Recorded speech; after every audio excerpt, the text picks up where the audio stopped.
Welcome, everybody, to our first meeting of the year. I'm Erin Frigo. I'm the president of the Panhandle Archaeological Society of Texas now. I'm still working on getting all of our documents updated. And our guest speaker tonight is Leo Oliva. Did I pronounce that correctly? Oliver, yes. Oliva, okay. With his presentation, Hancock-Custer Expedition, Destruction of the Cheyenne Lakota Village on Pawnee Fork and Hancock's War.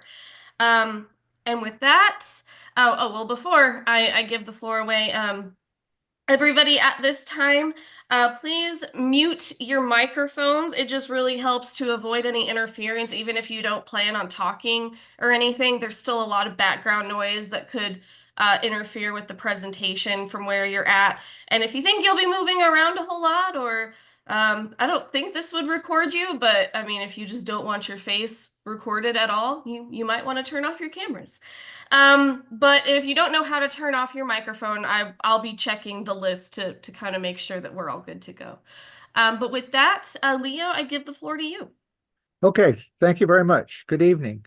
I'm honored to talk about the Hancock and Custer Expedition, the burning of the village, Peaceful Cheyenne and Lakota Village, and Hancock's War. And I want to make a few introductory remarks before I get to the slides. I understand that your Panhandle Archaeological Society is focusing on the Red River War, or the War to Save the Buffalo, as the indigenous nations called it, during the 150th anniversary of that war. And so the burning of the village and Hancock's War and what followed that are really part of the background for understanding the Red River War, I think, especially the Medicine Lodge peace treaties of 1867 and what was provided there. But I will be glad to try to answer any questions at the end of my presentation. And I will provide my email in case anybody wants to contact me with any questions or anything afterwards. But less than 3 years after the November 1864 Sand Creek Massacre, the Cheyenne-Oglala Lakota Village on Pawnee Fork of the Arkansas River, which is located about 32 miles northwest of Fort Larned in Kansas, and all its contents were entirely destroyed by troops commanded by Major General Winfield Scott Hancock in April 1867. The destruction of a peaceful village had implications far beyond the Pawnee River Valley. For the tribes of the Southern Plains, the action confirmed that there were no safe havens left in their traditional homelands, confirming what had happened at Sand Creek, where a camp that had been guaranteed safety was attacked and a large massacre followed. Rather than de-escalating conflict and forcing the residents of the village on Pawnee Fork to move to reservations that had been designated in the treaties of the Little Arkansas signed in October of 1865, Hancock's actions exacerbated existing tensions, and the events that took place at this peaceful village as part of the Hancock expedition are a catalyst for subsequent military engagements and escalating violence known as Hancock's War. That was only temporarily halted with the signing of the Medicine Lodge peace treaties in 1867 and continued through 1868 into 1869. When the death of Cheyenne Dog Soldier Chief Tallbull, who was the leading Cheyenne Dog Soldier chief at the village site in 1867, when he was killed at the Battle of Summit Springs in northeast Colorado on July the 11th of 1869, Hancock's actions had set in motion a precedent for the tragic series of military operations for the remainder of the Great Plains. First, the Southern Plains, and later on the Northern Plains, of sending troops out to defeat Indians and then driving them to the reservations. And the indigenous nations' loss of traditional lands and culture that followed with the great slaughter of the buffalo in the 1870s and 1880s sort of sealed their fate. So the destruction of the buffalo on the Southern Plains in the 1870s added greatly to the problems created by Hancock and the Medicine Lodge treaties of 1867. So My goal is to look at the background that led to the destruction of the Cheyenne Lakota village, the conflicts that followed, and try to assess the significance of Hancock's War in the final destruction of the indigenous nations, their removal to their assigned reservations, and the loss of their traditional way of life and culture. The images that are shown here show two of the leaders, Hancock on the left and Cheyenne, Southern Cheyenne Dog Soldier Chief Tall Bull in the center, and then the most important book I think that's been written about the Hancock Expedition and Hancock's War is Bill Chalfont's Hancock's War Conflicts on the Southern Plains, and that would be the first book I would recommend that you read to learn more about it. A little bit about Hancock. He rose to the rank of Major General in the Civil War. He was one of the heroes of Gettysburg, had been known as Hancock the Superb for one of his actions, and some of the fellow officers dubbed him the Superb. And he was sent west to command the military department of the Missouri in 1867 or late 1866, and he created a war where none existed, known as Hancock's War. And he later went for president of the United States. These are some of the other participants. George Armstrong Custer was commanding the 7th Cavalry troops in this campaign, and they made up the cavalry portion of it. And in the center above is Ned Wencoop, who was the Indian agent for the Southern Cheyenne and Southern Arapaho, and he played an important role in events leading up to the burning of the village. Of course, we got Hancock again. On the lower left is Edmund Guerrier, who was the interpreter and a scout and a guide for the Hancock expedition. Guerrier was born of a Cheyenne woman. His father was a French trader. He had lived with the Cheyenne. He was with the Cheyenne at Sand Creek. He survived the Sand Creek massacre. He helped the wounded George Bent escape and helped save his life when George Bent was wounded there. And so he was an important figure in the Hancock expedition, and he was their interpreter. And of course, Wild Bill Hickok was one of the scouts for the Hancock expedition. Cheyenne Chief Tall Bull, and this is also Cheyenne Chief Bull Bear. They were also chiefs at the village, along with White Horse, who was the Cheyenne, and then the Lakota were led by Pawnee Killer. He was the chief of the band of the Oglala Lakota that had settled at this village site with them. So the Hancock's troops burned this village on April the 19th of 1867. And his orders were that the village would be destroyed entirely, and that is what is done, as everything was piled up in 6 major piles, and everything that would burn was burned, and what wouldn't burn was otherwise destroyed. This was a peaceful village of some 300 lodges, homes to an estimated 1,500 Cheyenne Dog Soldiers and some other Cheyenne that had joined them, and the Oglala Lakota that were camped there.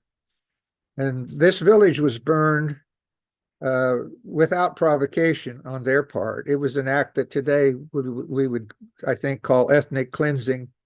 It was based on racism, cultural ignorance, and national arrogance, all derived from the doctrine of discovery, which was promulgated by Popes Nicholas V in 1452 and Alexander VI in 1493.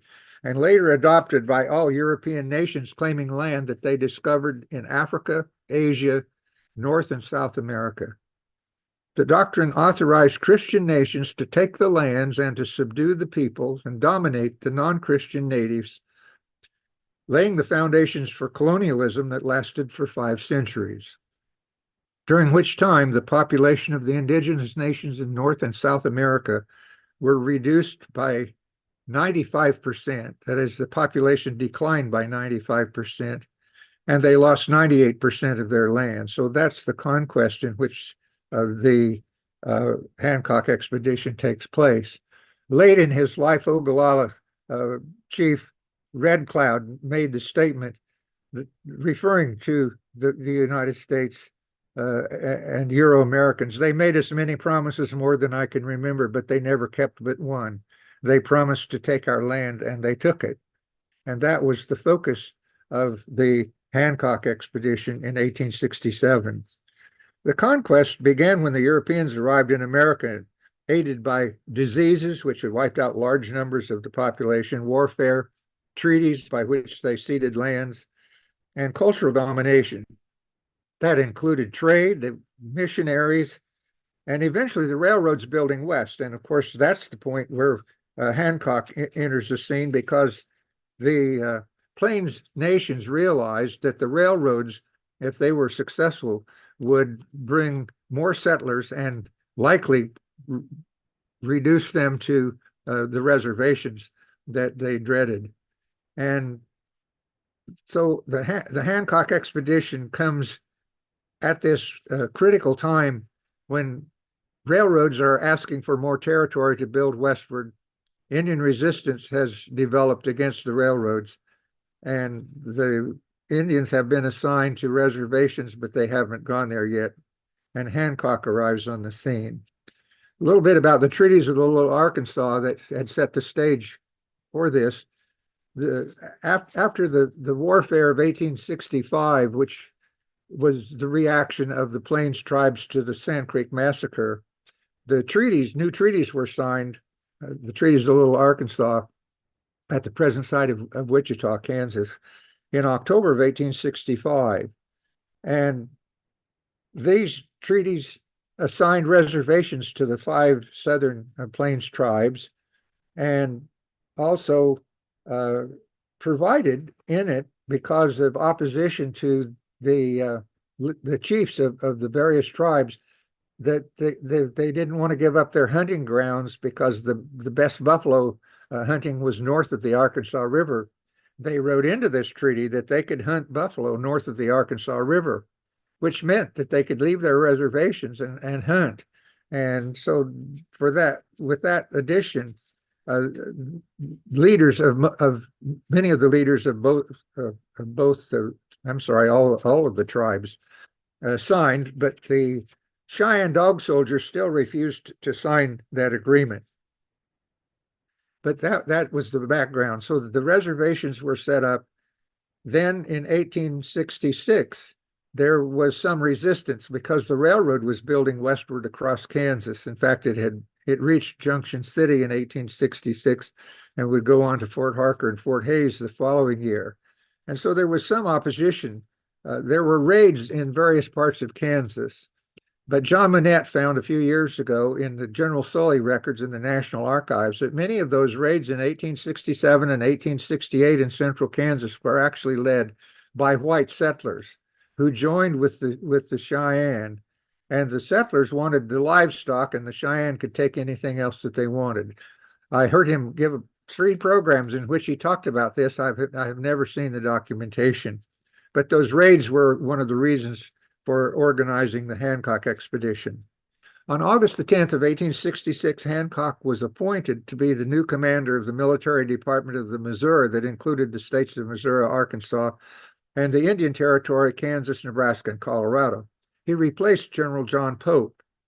He established his headquarters first at St. Louis, but he later moved to Fort Leavenworth to be closer to the plains, and where the most of the problems that he saw with the Plains tribes existed. And at the time, there were widespread rumors being spread in the newspapers and by business interests that profited from war, by the railroad interests who wanted the Indians removed, and others, that the Indians on the Great Plains were planning a major uprising in the spring of 1867 to attack the railroad and settlers that were moving into the Great Plains.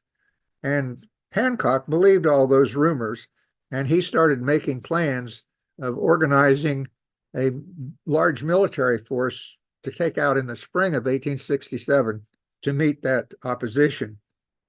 However, there were other people who said that those rumors were just fabricated by people who wanted the Indians removed.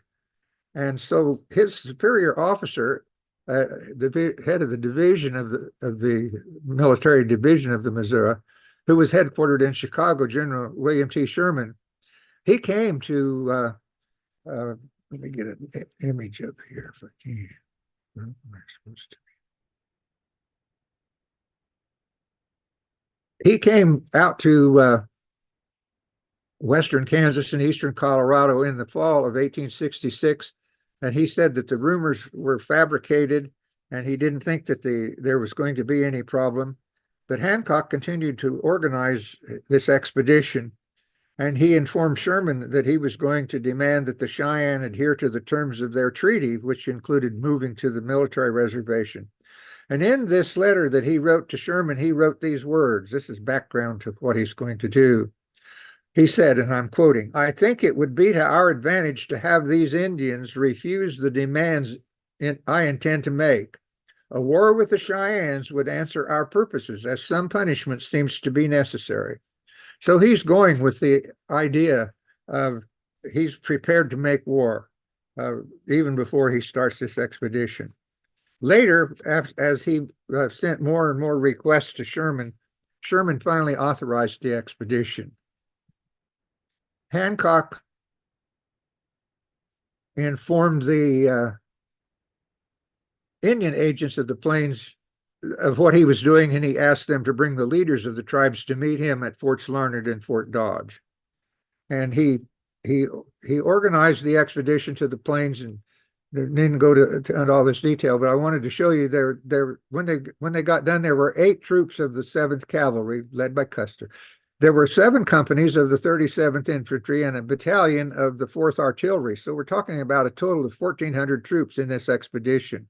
They're the largest military force that had been sent out onto the plains to deal with Indians in American history. And it was accompanied by numerous wagons, commissary supply train, quartermaster supply train, and then there were additional supplies. It's estimated that altogether there were wagons for each troop also carrying their tents and their personal baggage and that sort of thing. It's estimated that there were about 200 wagons that accompanied this expedition, when Hancock later ordered some wagons to proceed ahead to Fort Dodge, where he was going after the burning of the village site. He ordered that there be 210 wagons of supplies shipped directly to Fort Dodge. They were accompanied by topographical engineer Micah Brown, who made maps. He kept very good track of the records of the marches, the locations. He drew some images, and those are important to the record. But there was also a wagon train of pontoon bridges, because the spring of 1867 was very wet. Many rivers were out of their banks, and so they had these pontoon bridges so that they could cross stream, and they used them to cross at least 4 of the rivers in the process. They had a surgeon, Henry Lippincott, and then an assistant surgeon who was a civilian surgeon hired by the Army, Isaac Coates. Isaac Coates kept journals that are important to the record of the expedition. But after Custer split off to chase the Indians that escaped from the village site and headed north, Coates was assigned to go with Custer, and so his journal gives good account of the Custer expedition, but he's no longer with Hancock. There were 15 Delaware scouts led by Fall Leaf. These were often scouts for the U.S. Army. In fact, Fall Leaf led Delaware scouts on Sumner's 1857 expedition against the Cheyenne, who were encountered at the Battle of Solomon Fork, and their village on the Saline River was burned after that battle. As I mentioned before, Edmund Goodyear was important as a scout and interpreter. We have Hickok and Jack Harvey and Tom Atkins as scouts. And there were 2 newspaper reporters embedded who wrote about this expedition from the field and submitted articles. Theodore Davis, a Civil War correspondent who was famous for his Civil War reporting, and Henry Stanley, who later became famous for finding Dr. Livingston in Africa. So they were embedded with this, but this map it shows the routing of the expedition. They were organized at Fort Riley. They traveled by rail railroad was completed to Fort Riley. They traveled, moved everything by rail to Fort Riley, and then the wagon train and the troops were all organized there. Some more troops were picked up at the military posts as they traveled, but this shows the routing that they followed. They followed what was the old Butterfield Overland Dispatch, or the Smoky Hill Trail, which was also now at the eastern end, the Santa Fe Trail, as far as Fort Harker. And at Fort Harker, the main Santa Fe Trail split off and went down to Fort Sarah, where it joined the main Santa Fe Trail and went on westward to New Mexico. And Hancock took that route to Fort Sarah, and then he came to Fort Larned, where they arrived on April the 7th of 1867.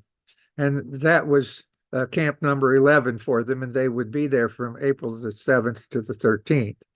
And you can see where the village was located from there up the Pawnee Creek. And they would go to that village, and then from there, after they had burned the village, Hancock led his force to Fort Dodge, where he met with some of the Arapaho. And then he went back to Fort Larned and visited with some Kiowa. And then he went to Fort Hays. And at Fort Hays, he sent messages to Sherman that he thought he was done and he was going to return to Fort Leavenworth. And Sherman sent orders back that he was to go on the Smoky Hill Trail all the way to Denver and make sure that route was open, because there were so many attacks being reported on the route between Fort Hays and Denver. And so that was done. The expedition, this shows their camp at Fort Harker, April 1st and 2nd of 1867. You can see all the tents that are sent up. They fade off into the background. And you don't see in this image all of the wagons that were associated with the expedition, but this is a photo of that. They continued. They used the pontoon bridges to cross several streams, and they arrived at Fort Larned on April the 7th.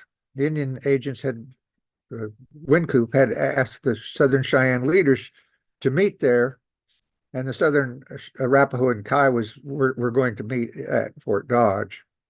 So Hancock was preparing for war and trying to figure out how he could get the tribes moved to their reservations.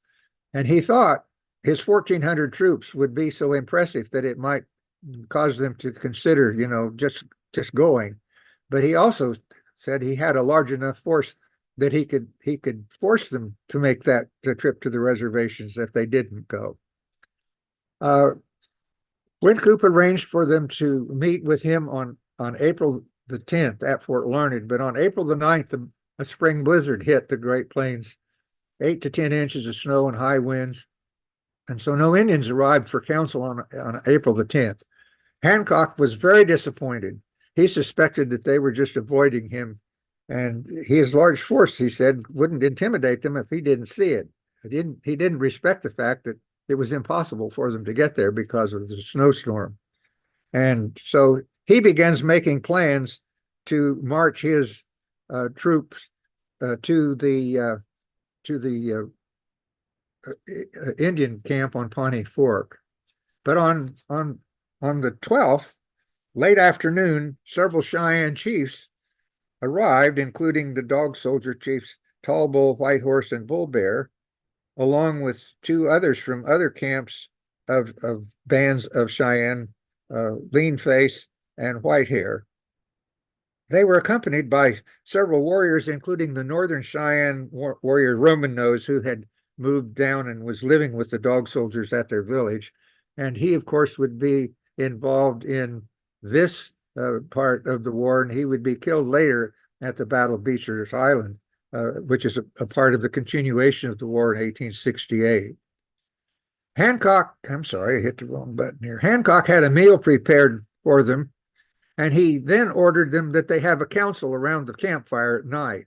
This was upsetting to the Cheyenne chiefs because they never counseled at night. It was just their policy.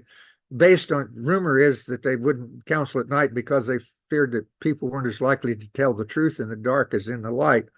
So they were upset when he ordered a night council. And they thought that Hancock was sort of stupid and they didn't trust him. And Hancock immediately expressed concern through his interpreter, Gray, that he was so upset that so few of them had come to meet him because he wanted them to see his force. And he said he was going to march his troops to their village because so few of them came. And he said if they didn't keep the peace, he was going to make war on them. And he asked them if they wanted peace or war. And of course, he demanded that the Cheyenne have one principal chief to speak for them, which was contrary to their organization. So Hancock, according to Assistant Surgeon Isaac Coates, talked to the Indians, he said, as though they were little children, and he kept threatening them. And at some point, this conference ended, and the Cheyenne headed back to their village, and Hancock said he was going to march his troops there the next day. And even though they had asked Agent Wynkoop, the Indians had asked Agent Wynkoop if he could help prevent Hancock from coming, which he couldn't, they did return to their village on Pawnee Fork that night. The council was concluded, and Hancock arranged to march from Fort Larned the next day. This is a map of the area. It shows you again the location of Fort Larned, the Pawnee River, the location of the Indian camp, and sort of the dates of when they camped where. This is Micah Brown's map, or based on his map. They have included, somebody's added the little towns in here, so we have the town of Larned and Roselle and Burdett. But they marched from their camp on the southeast, just southeast of Fort Larned, on the south side of the Pawnee Fork until they crossed it at the present town of Burdett, Kansas. And you can see where that crossing is. And this was camp number 12. As soon as they crossed, and it took a long time to cross because they had to use the pontoon bridges here because of the floodwaters, they went into camp. And you can see there is the hill that's marked to the west of them. So they're blocked from vision of seeing any farther west. And the village site, as you can see, is several miles on up the road. But they camped there, and this is from this is another Micah Brown based map showing that march and crossing the river where they camped. And after they had camped, that evening, Pawnee, Killiner, and Whitehorse came to the village, or came to Hancock camp from the village, and they said, please do not bring your troops to the village. We will bring the rest of the leaders from the village here to meet with you tomorrow.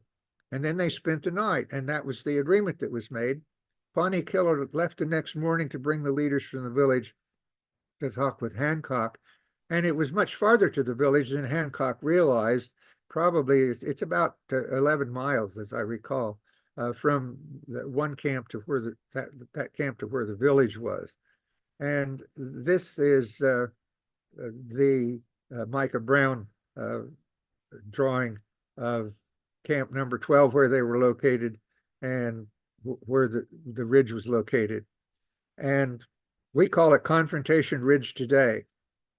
And Buckner Creek gets shown entering, but actually it enters the Pawnee about not quite a mile west of where it is shown entering here. So the map isn't totally accurate. But by about 11 o'clock in the morning, Hancock realizes that nobody's come back from the village, and he decides to move on. And he orders his troops to get organized, and then they start moving west. Well, meanwhile, the women and children are being evacuated from the village site, and about 300 warriors have ridden out of the village site. This painting by our artist Jerry Thomas, Bold and Fearless, shows the Cheyenne and Lakota leaving the village site to confront Hancock's troop. And so when Hancock tops that ridge about noon, he faces about 300 warriors lined up ready for war, but they're carrying a white flag. There was negotiation in between the lines, and Hancock and the interpreter and the Indian agent go out and they visit with the Cheyenne chiefs. But this painting by Rick Reeves, thus far, no further, shows that encounter. Of course, he's portrayed Custer right in the center of everything, but you can see the Cheyenne in the background.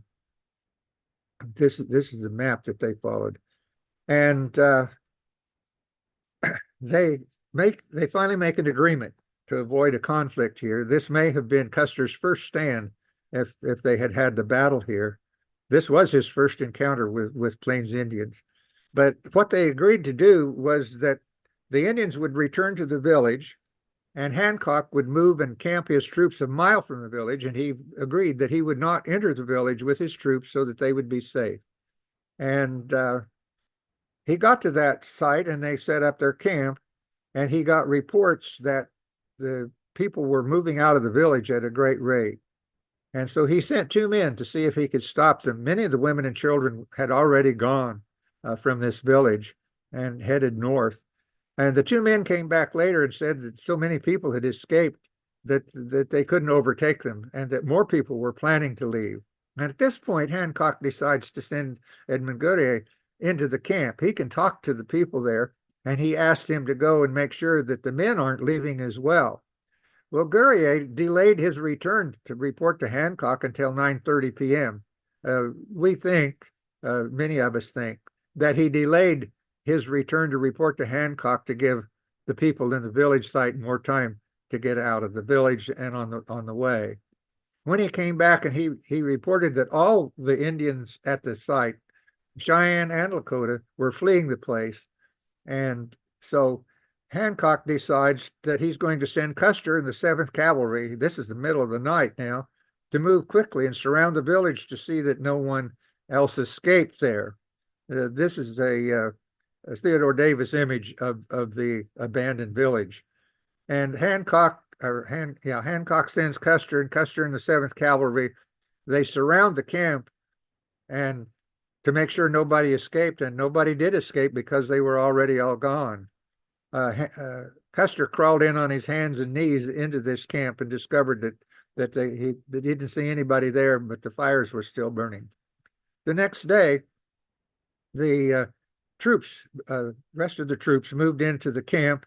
This is an image of the abandoned camp, and they found 3 people. One was this old Lakota man who was ill and unable to travel. There was also a deaf Cheyenne woman who was unable, who probably just got left behind because she couldn't hear anything. And there was a young girl about 10 years of age that they found in the village who was incoherent. And they discovered that she had been raped. And later, the army, some of the army people, leaders said that she had been raped by the Indians, but the Indians declared that it was some of Hancock's troops that had abused her. It's not known exactly what the truth is, but those 3 were later taken to the Fort Dodge Hospital, where the old man and the young girl died, and the deaf woman wandered away, and nobody even bothered to go look for her. So that's all they found in this village. And the escapees had gone north, and so Hancock sends Custer in pursuit the next day. He's to try to follow their trail. Of course, he finds that it keeps splitting up, and he has less and less trail to follow. But he eventually, after taking some time to hunt buffalo, during which he shoots his own horse, and some other delays, he gets to the Smoky Hill Trail and about Downer Station another day later. And as he moves down eastward on the Smoky Hill Trail, he runs into more evidence of Indian attacks on stage stations, on stage coaches, on travelers' wagon trains on the trail.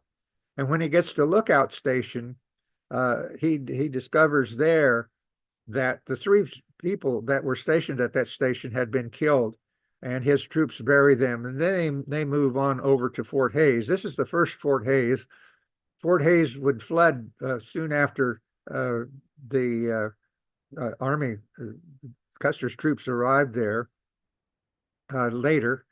And the fort would be moved up to the railroad because the railroad was building to Hays and be up close to Hays City. So it was moved several miles northwest of this particular location.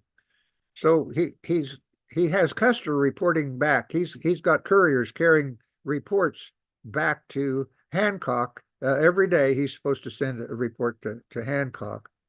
And so by the information that Hancock receives, he learns that a large body of the Indians had crossed over the Smoky Hill Trail on the 15th of April, and that the Indian attacks had occurred earlier than they thought. And Custer identifies two large trails that were headed on north of the Smoky Hill Trail. So Custer sends these dispatches, and Hancock decides to issue an order to destroy the village site. This is one of the original copies of that order signed in the field that we have on display at Fort Larned Museum. But Hancock said that he needed to burn that village because they must be guilty of something or they wouldn't have run away. And he needed to make an example. And remember, he is Civil War general who had the policy of, destroy the resources so that the people have nothing to live on. And that was his plan. The other officers and Wynkoop objected to burning the village. And they said, from experience, they knew that every time this had happened in the past, several Plains tribes had risen up against the army. But Hancock went ahead to burn the village. And this is the Theodore Davis image of burning the village. As I mentioned, they piled everything up in 6 sites. Everything that would burn was burned. Anything that wouldn't burn was destroyed. For example, when they did the archaeological work there, they would find canteens with a bullet hole in them so they couldn't be used again. They would find a pair of scissors that had been broken into 2 pieces so they couldn't be used again. And many other things had been damaged as a result of that. And so the village is burned. The Lakota and Cheyenne have escaped, and Hancock moves on to Fort Dodge to meet with the Arapaho. This is a sketch of Theodore Davis at Harper's Weekly of him meeting at Fort Dodge with the Arapaho. As a result of burning that village, there was this great uprising. There were all sorts of Indian attacks. This is a Harper's Weekly image that shows Indians trying to destroy the railroad, trying to pry a rail off so that they can derail a train. They would chop down telegraph poles. They try every way they could to stop the train, placing objects on the track. And it became so dangerous that the trains couldn't move except during the daylight hours. They wouldn't move at night for fear that they might hit a spot that had a rail pried off and they would derail the train. So this is one type of activity. This is a Theodore Davis image of Indians attacking a stagecoach and on the trail during Hancock's War. This is a map that shows Custer's march from Fort Hays from June 1st heading north. He went all the way to Fort McPherson. It's far beyond this study, but he was a complete failure. He never accomplished anything. He lost men along the way. He created more problems than he solved. And when he returned back to Fort Wallace, he abandoned his command at Fort Wallace, took a guard with him, made a forced march to Fort Hays, from there to Fort Harker, where he took the railroad to Fort Riley, where his wife Elizabeth was located. And for abandoning his command and for endangering the troops for this forced march, he was court-martialed and removed from his command and pay for 1 year as a result of this. So his first encounter with Indians from one end to the other had been a failure. When he surrounded the village, nobody was there. He never caught up with the Indians on his long expedition, and he abandoned his troops. The engagements during the Hancock War, and there were a number in 1867 that extended on into 1868. I've just listed some here. This is an image of a fight near Fort Wallace in June of 1867.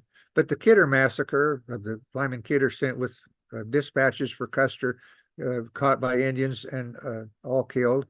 And then railroad workers were killed near the present town of Victoria, east of Hayes, in early August. And troops were sent from Fort Hayes to chase those Cheyenne that had attacked the railroad, and they were attacked by the Cheyenne at the Battle of the Saline River, the site of which was just discovered about 3 years ago after many searches for it. Then there was the Prairie Dog Creek and Beaver Creek battles farther north and west in Kansas. The Plum Buttes Massacre, which was in central Kansas, west of present Chase, Kansas, where a number of people in a wagon train were attacked and several were killed. And there were attacks along the trails on stagecoaches to stage stations, wagon trains carrying supplies on both the Santa Fe and Smoky Hill trails. This is an image of a wagon train attack in Harper's Weekly. It was published August 17th of 1867. So Hancock is in disfavor. People in Congress, people in the military hierarchy are all upset that he's created a war where none existed, with his not understanding or not dealing with the people in an understanding way. He was replaced by General Philip Sheridan in September of 1867 and assigned to command the Reconstruction District, 5th Military of Louisiana and Texas. So the Hancock War rages on as more and more tribes join this fight, and literally all the Southern Plains tribes are involved in it. And so the Congress says, we've got to stop this, and they create another Indian Peace Commission, and they make arrangements for the Medicine Lodge treaties in October of 1867. And the 5 tribes again signed treaties there. The treaties are very, very similar to what was signed in 1865 at the treaties of Little Arkansas. The difference is that in some cases, the size of the reservations were reduced, and the reservations, some of them were moved farther south of the Arkansas River into Indian territory. And the Indians were to agree to the reservations, and they were to agree to move to the reservations. But there was no provision. They changed the provision from the 1865 treaty that had said that the tribes could leave the reservations to hunt buffalo north of the Arkansas River so long as there were buffalo there. But the 1867 agreement did not include that provision. It said that the tribes on the reservations could not leave the reservations to hunt north of the Arkansas River. And if they could cross the river, they would be considered in violation of the treaty, and they would be removed back to the reservation by military force. Well, the leaders of all 5 of these nations said they would not sign a treaty that would not allow them to hunt north of the Arkansas, because that's where the best buffalo hunting was the best, the best herds were available. They wanted to be able to hunt there. Well, at this point, Senator John Henderson from Missouri, who was a member of the Peace Commission, he told them through the translators that they would change the treaty and they could continue to hunt buffalo north of the Arkansas River. Well, that change was never made. This was duplicity, not diplomacy. So in 1868, when members of those nations came north of the Arkansas River, believing that they had every right to do so, to hunt, they were considered in violation of the treaty, even though it had not gone fully into effect, nor had it been funded. And so troops were organized again to drive them back to the reservations. And the Hancock's War continued into 1860 through 1868 into 1869. As the raids along the trails and against the railroads and against settlements increased in 1868, Sheridan organized his winter campaign, and he brought Custer back from his court-martial year of suspension to lead the 7th Cavalry. So Custer led the troops at the Washita Massacre on November 27th. of 1868. And uh,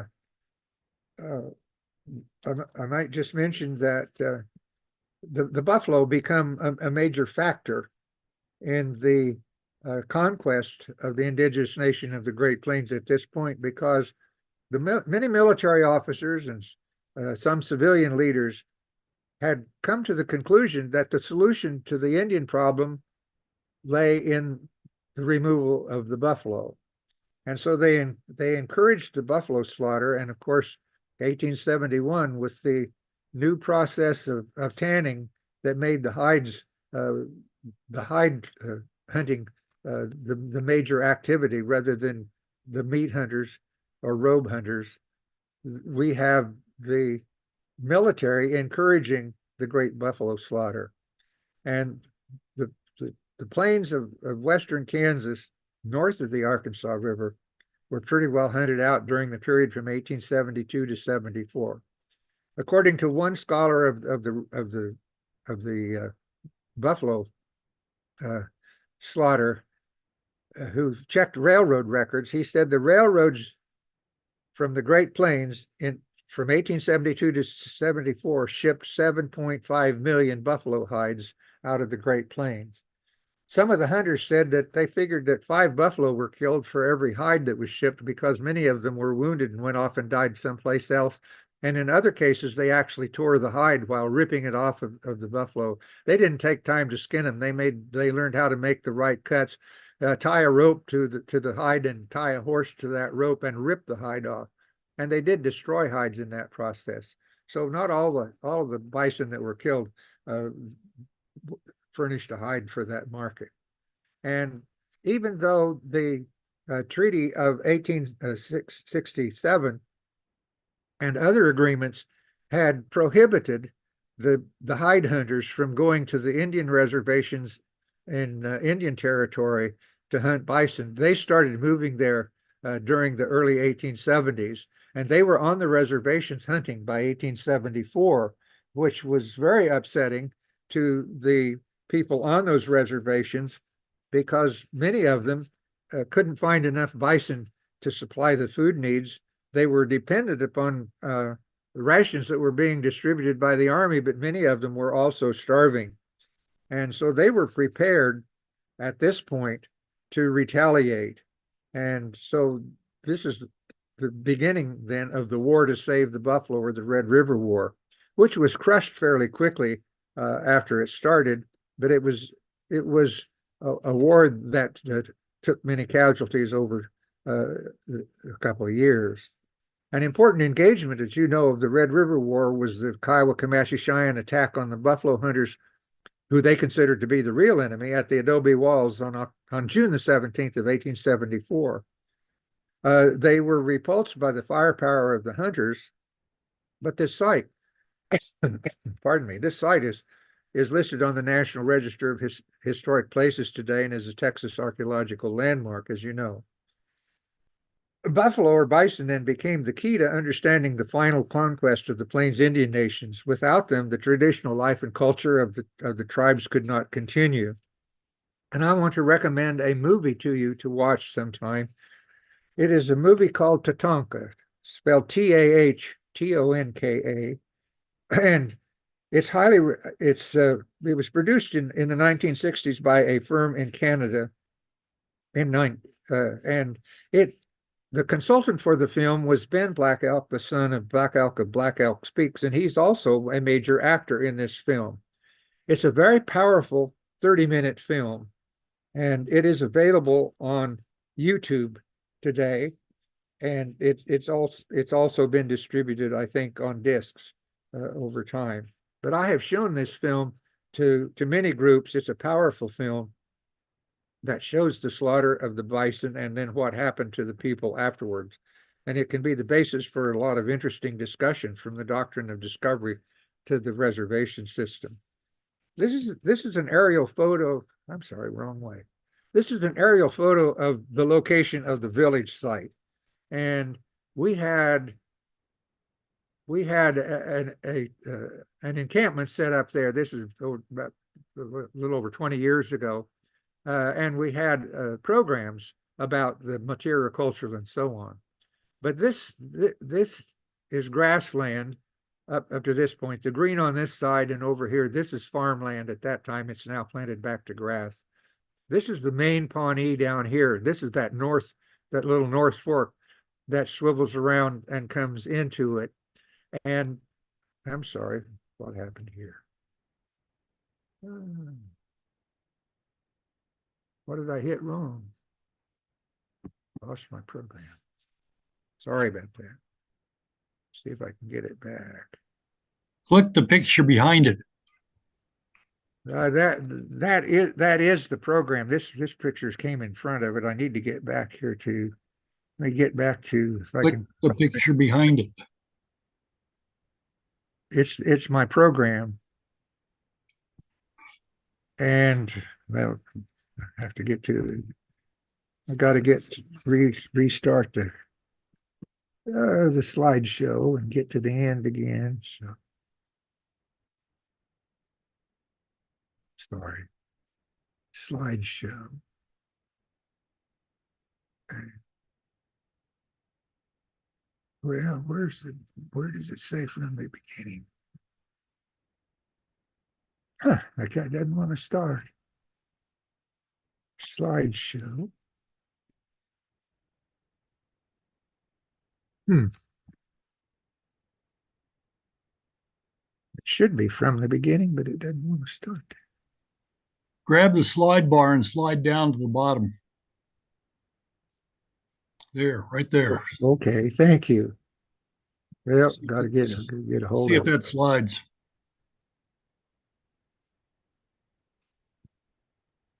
Okay, now if I can get to this one. I still not got the full screen, but I'm not sure what's going on here. I can't get it to load to the. If you click on the But small anyway, this is that village site, and the camp. We know that the camp of the Southern Cheyenne, the dog soldiers, they were located in this area a little bit, mostly in this area and this area here. These streams were all full of water because of the high water in 1867, and sometimes these areas were called islands, and other times they were called mesas by the troops that were there. So these are the dog soldiers, and the Lakota were camped over in this area and extended up into this area. Our property line ends with that line right across there. And we know that some of the Oglala were right in this area, just across from our property line. There's a wonderful spring down in this corner of our property that was the source of water, even during dry seasons. And so there was no one camped down in that corner. They stayed up away from that. But the archaeological work was done at this site, and Bruce Jones was with the Kansas Historical Society when they excavated and determined that this was the site. And then later, see if I can, well, this, when Bruce was with the National Park Service, the Omaha Regional Office, this is the cover of a very important, it's a historical archaeological at the village on Pawnee Fork in Ness County, Kansas. And it includes all of the details of what they found there, including earlier civilizations going back 1,000 years or so, and a lot of photos of what they found at that site. The unfortunate thing is that after the state did the archaeological work here, they published a newspaper article telling about the site, and they put the location of the site in the newspaper.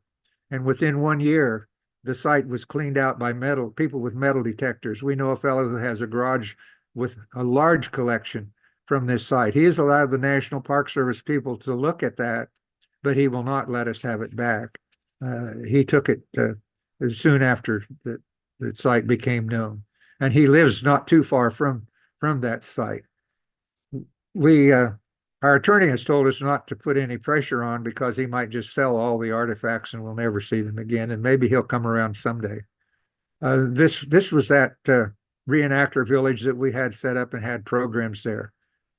This is the Hancock statue in Washington, D.C. Hancock, of course, displayed as a Civil War hero in this statue.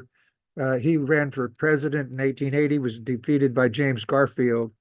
His expedition, however, is still studied at the Fort Leavenworth Command and General Staff College to this day. After the United States invaded Afghanistan, they started the study of the Hancock expedition at the Staff and Command College to show that it's important for military leaders to know the people that are enemy before they take action. That Hancock had no idea about Indian culture or how to deal with them. And so to this day, they study that. And periodically, they have had staff rides. Officers come out on a bus and they will visit Fort Larned. And then I have had the pleasure of taking them to the Confrontation Ridge and the village site. They stopped doing that for a few years, but we just had contact, and they are planning to bring a staff ride out in April of this year to visit that village site again. So that's part of it. So thank you very much. I'm sorry about the problems, but if you have any questions, I'll be glad to try to answer them. If you like a copy of the inventories that what was burned at the village site, and you'll be surprised that it's heavily loaded to all kinds of trade items, from coffee grinders to log chains to all kinds of metal tools. And my email is showing up there at the bottom. Is that covered? Yeah, it's covered. See if I can get these down. Now, is it there now? Yeah, you can see it now. Okay. Does anyone have questions? Or So I got kicked off for a little while because my internet kicked me off, and I think there were some questions in the chat, but I can no longer see them. So whoever asked those, you might want to speak up.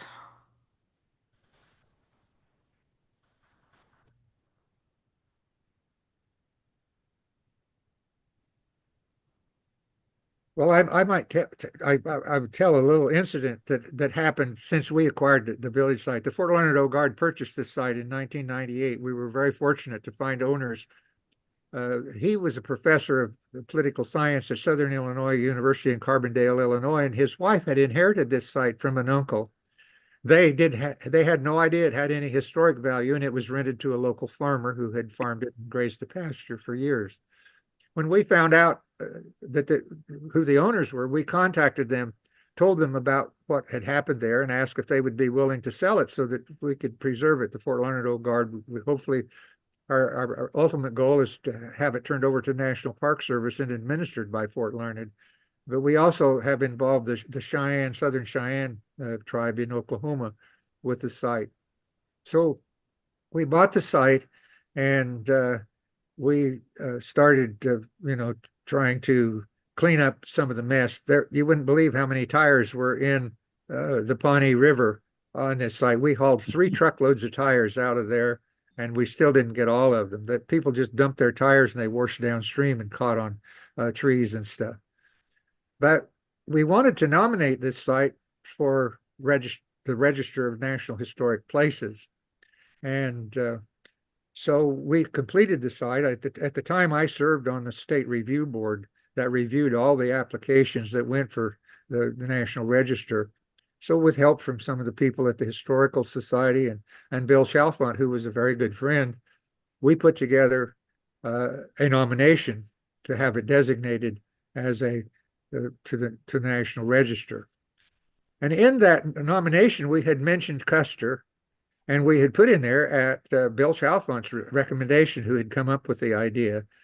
He said Custer had made his decision that the way to deal with Indians after they escaped from this camp was to divide his force and to attack from several directions so they couldn't escape. And of course, that worked very well at the Washita Massacre, where there was a very small village and it was a surprise attack. But it didn't work at all at the Little Bighorn, where the village outnumbered his troops considerably, and they had known he was on the way for several days before he arrived there. So we had put that in as kind of a note. This went to Washington Office of the National Park Service. It was reviewed, and we got a message back from the folks at the National Register of Historic Places that our application was denied because they didn't think that this site was that important to Custer. They had missed the whole point of the Hancock expedition.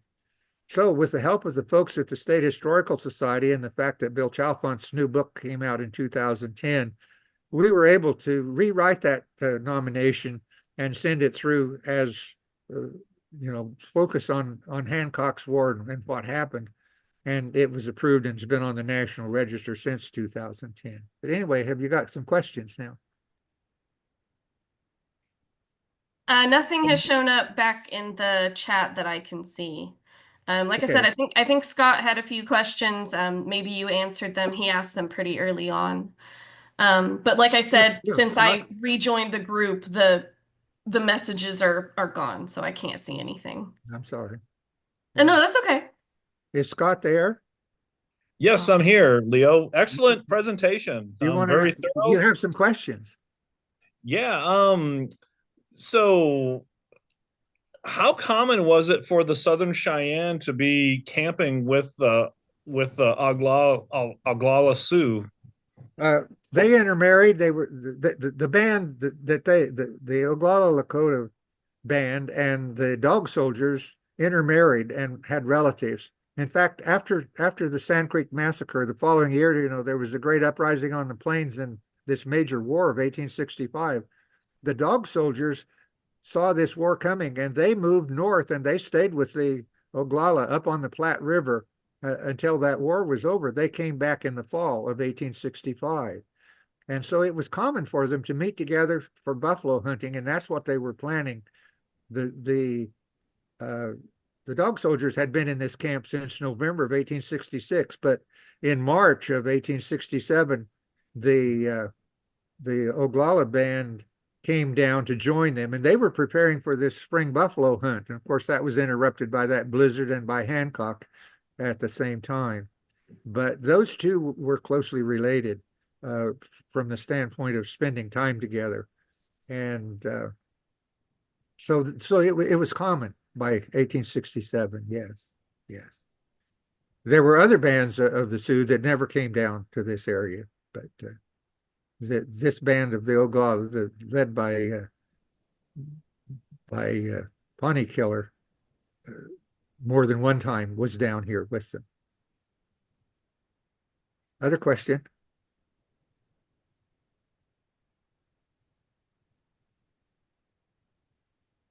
Anyone else have any other questions? I see a lot of people are unmuted. You can just go ahead and ask, or you can put it in the chat. I should be able to see new messages. So Leo, how do you think having the newspaper correspondents and their views of what they presented to their readers, how do you think this affected kind of the Eastern view of what was going on out west during this time? Oh, I think it had a big impact. There was a photo taken at the Battle of Fort Wallace of a 7th Cavalryman sergeant who was killed and full of arrows and his body mutilated. And that was first printed in Harper's Weekly as a woodcut, but it was later printed as a photo, not only in the eastern states, but even in Europe. And it turned the sympathy of many people in the East toward the Plains Indians as a result of what the newspaper reporters were telling about, the brutality of what happened at the burning of the site and after that. So I think it was important. I think that Hancock, well, they had newspaper embedded with them during the Civil War, and I think he was taking the newspaper correspondence along, thinking that it would be good public relations for what he was doing. And of course, he had political ambitions at the time as well. So what better than to have the newspapers in the East reading about the great Hancock dealing with the Plains Indians? But it backfired as I look at it. Yes, very much so. And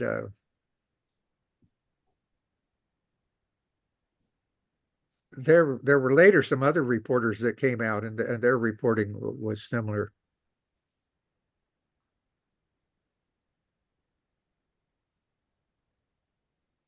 So I don't know if Chris Larson is here, but I think Fall Leaf, the Delaware, I think he served as a scout in the Red River War in 1874, 1875 here on the Southern Plains. Yeah, he was in many campaigns.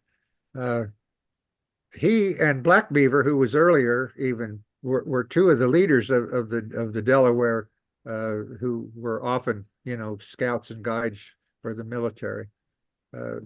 Black Beaver met with a group in present Oklahoma in the 1830s, and I can't remember who the military officer is that told that story about Black Beaver interpreting for them in a meeting with the Comanches, as I recall, and I think it's 1834.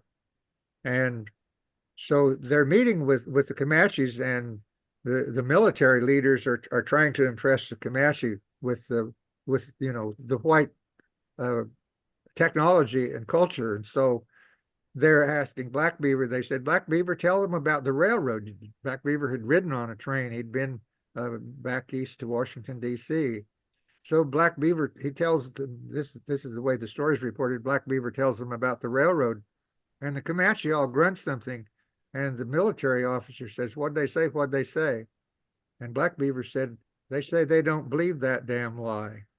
So the officer said, well, tell them about the steamboats. Said, you've ridden on a steamboat on the Missouri River. Tell them about the steamboats. So he tells them about the steamboats, and they all grunt something. And the officer says, what did they say? He says, they don't believe that damn lie. So the officer says, tell them about the telegraph, of how we can communicate instantly with people far, far away. And Black Beaver says, I don't know about the telegraph. And the officer explained to him about the telegraph. And after that, Black Beaver doesn't say anything. And the officer says, well, aren't you going to tell them? And Black Beaver says, I don't believe that damn lie myself. That's a famous story. I wish I could remember the officer that tells that story. Was that Dodge, the Dragoon Expedition, 1834? Yeah, that's right. Yeah. Yeah, the Dodge Expedition. And that's the time that Henry Leavenworth died as well, in 1834 on Yes. in there. Yeah. And show two, not too much longer after that, I think. Yeah. But we have exhibits at Fort Larned about the Hancock expedition, and some items from that. And like I say, we've got the order on display that we managed to acquire several years ago. But we have exhibits about the expedition, as well as other Indian-white relations, of course. We have had programs at the village site. Some of you may know Ken Widener, who's probably, in my view, he may be the world's leading authority on Southern Cheyenne material culture that he makes today. I mean, he has saddles in the Smithsonian. He makes saddles for movies. He gave a program for us last year in which he had a mother and two daughters exhibiting clothing and jewelry that he has made from the 1860s period on display, and a saddle that he had made, and a number of other artifacts. He talked to a group. We had him set up at Fort Larned, and he talked to a group there for well over an hour and a half, and people would have listened for another hour if he would have talked that long, because they were just fascinated with all the stuff that he had. But he has helped us with programs at the village site, and has set up and had his friends set up the lodges, and then give programs about the material culture and display those there. And we have also had representatives from the Cheyenne tribe in Oklahoma. Lawrence Hart, who died recently, came several times and gave programs for us, spoke a few times, even at the village site, as well as at Fort Larned. He was very much interested in what we were doing. We had his support. We consulted him for about everything that we wanted to do before we did it. And since Lawrence died, his son-in-law, Gordon Yellowman, we contact him with everything we do. We invite him to any events that we have, and we try to pick his mind about anything that we're doing. And we intend to have them help us with our nomination for a National Historic Landmark, which they have agreed to do. And then we hope eventually to get a person in Congress to introduce legislation to transfer this site to the National Park Service as a part of Fort Larned. And of course, as you know, that takes an act of Congress, and may be hard to find someone in Congress today who will do that for us. But we've got to wait on the national landmark at this point. We have been approved for the nomination, but the Park Service is doing a study right now that they hope they will have completed in a year or so, that is looks at Southern Plains conflicts 1864 to 1869. And when that's completed, they said we can tap our nomination right into that, and it will make our nomination much easier, because Hancock's expedition and war will be part of this study, and it will be related to places like the Battle of Summit Springs, the other military forts like Fort Dodge, Fort Harker, Fort Hayes, that will be included. So that will help us there as well. We have sent letters to the Oglala Sioux Nation in South Dakota and asked them if they would join us in, interpreting this site and so on. And we have never been able to get a reply from them. But a few years ago, there were two Oglala Lakota men who contacted me, and they wanted to visit the village site, and they personally wanted to perform a little ceremony out there. And they had sweet grass and tobacco and I don't know, other items with them. And I took them to the site, and they asked me if I would leave so that they could do this in private. And I did. And for about 30 minutes, they did some ceremony, and then they told me when they were finished. And so they have been there. That we've had some Oglala at this site, but we have not been able to get the tribal government today connected to it for us to connect with them. Who at Leo, my name is Ray Sumner. I'm an archaeologist at work with Colorado State University. Who did you reach out to at the Oglala Sioux Nation? We just sent letters to their headquarters office. We didn't have a name. We just sent letters to the head and the council, tribal council of the South Dakota headquarters office. I can send you an email. I through my work, I work with the President Starr comes out, the current president of the tribe, and they have a new tribal historic preservation officer. I can. If you could give us a name to contact, that would be great. Yeah, President Frank Starr comes out as the current. He was just reelected, which is pretty much a first for the last 10 years. They have a 2-year term, and so it's been a continually changing. But he just won re-election in the last in November. And he's a former Marine, so he's a pretty easy to work with. Pretty tough guy, but easy to. Yeah. I'll send you an email, and I might be able to help you in that. Okay, appreciate your help. Yeah.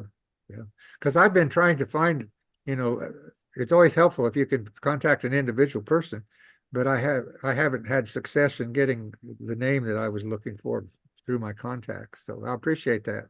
Yeah, they have some pretty challenging. They have very specific processes, unlike most tribes. Of tribal ordinances have to be followed to get any consultation done. And I see.